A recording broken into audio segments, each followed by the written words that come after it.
Ontario NDP Leader Andrea Horwath stands to gain when the Liberals go after the PCs. Colin Perkel, the Canadian Press. Ontario PC leader Doug Ford had enough problems with candidates before audio emerged Thursday of Parm Gill, the Tory candidate in Milton, apparently trying to coax a rival out of the nomination race with the offer of a chief of staff position. A cynic might suggest there's nothing untoward about it. Former Liberal campaign chair Pat Sorbara and Sudbury Liberal fundraiser Gerry Lou were resoundingly acquitted of bribery charges under the Elections Act pertaining to an almost identical situation. The judge found the act simply doesn't apply to people contesting party nomination races, but it's a bad look. That's public money Gill was playing with, and we all know Ford respects the taxpayer first and foremost. The Liberals want voters to be shocked at PC candidate Andrew Lawton's opinions. And out more perplexingly for the party, perhaps the audio, obtained independently by the National Post's Tom Blackwell and also posted earlier Thursday by online news site The Post Millennial, dates from 2016.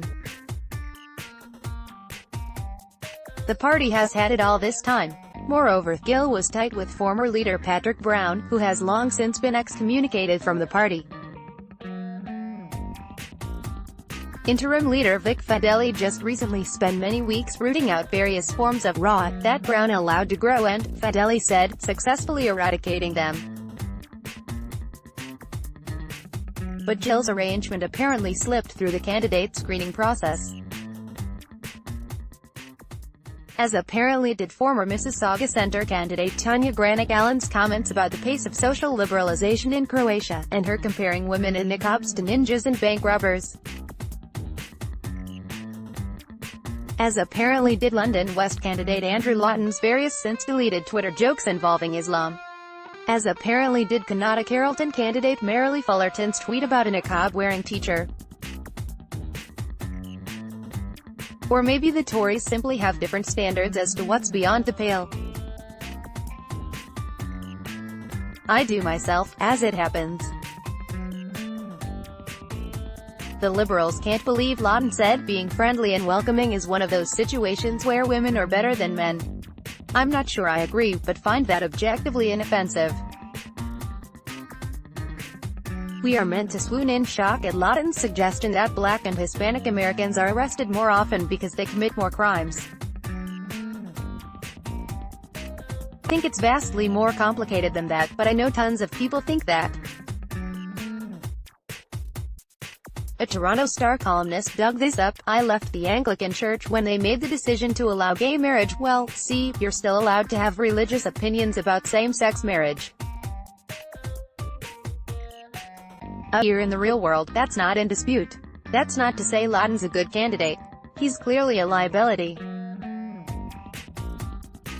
Matter what he says, he's very unlikely to steal an NDP riding at a time when the party is surging in the polls. Ford actually appointed him, and now he has to waste his time defending him. But the theatrical Liberal demands that Ford ditch him and Fullerton sound more like a death rattle to me than like a plan. Doug Ford will disavow these remarks, just as he disavowed his plan to remove rent controls, or develop the Greenbelt, a Liberal press release intoned this week. It is increasingly obvious that the Doug Ford being presented to Ontarians is nothing like the real Doug Ford. Scary stuff. Only, why would it make anyone want to vote for the clapped-out, third-place party that seems to be drifting toward oblivion? Why wouldn't they vote instead for the second-place party with a broadly similar platform whose leader seems to be talking mostly about policy? The NDP need Tana's more support if they're even going to deny Doug Ford a majority. Wilfrid Laurier University professor Barry Kay's latest seat projection, based on 30% NDP support and 40% PC, gives the Tories a majority with 58% of the seats. It's likely not enough for the NDP to attract disaffected Liberal-intended voters. They also need to offer a soft landing for PC-intended voters who get cold feet about Ford, but still want change. If I were Andrea Horwath, I'd be more than happy to stand by serenely while the Liberals go it forward and his candidates hammer and tongs. Email, Selley@nationalpost.com, Twitter, Selley.